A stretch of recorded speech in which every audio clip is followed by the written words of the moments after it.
Hello అండి అందరికి. ఇప్పుడైతే నేను పుదీనా చట్నీ అయితే చేస్తున్నాను. పుదీనా వల్ల మనకి చాలా హెల్త్ బెనిఫిట్స్ అయితే ఉన్నాయి. అప్పుడప్పుడు తీసుకుంటూ ఉండాలి. పుదీనాతో పచ్చిమిర్చి వేసి పచ్చడి చేయొచ్చు అండ్ ఎండుమిర్చి వేసి కూడా చేసుకోవచ్చు. నేనైతే ఎండుమిర్చితో చేసి చూపిస్తున్నాను.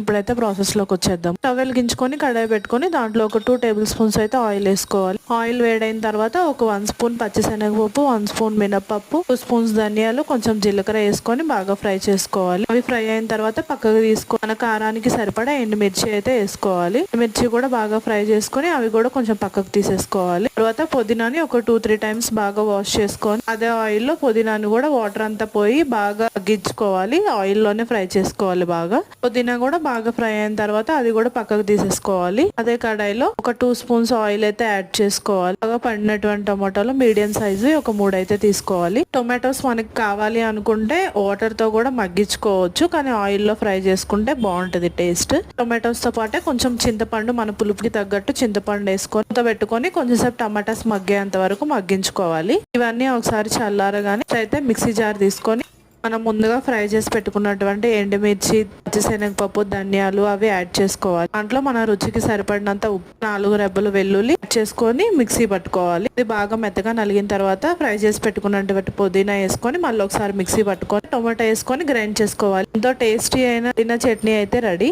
ఎలా వచ్చిందో ట్రై చేసి మీరు కూడా కమెంట్ చేయండి. వీడియో నచ్చినట్లయితే మన ఛానల్ ని సబ్స్క్రైబ్ చేసుకోండి. Thank you for watching.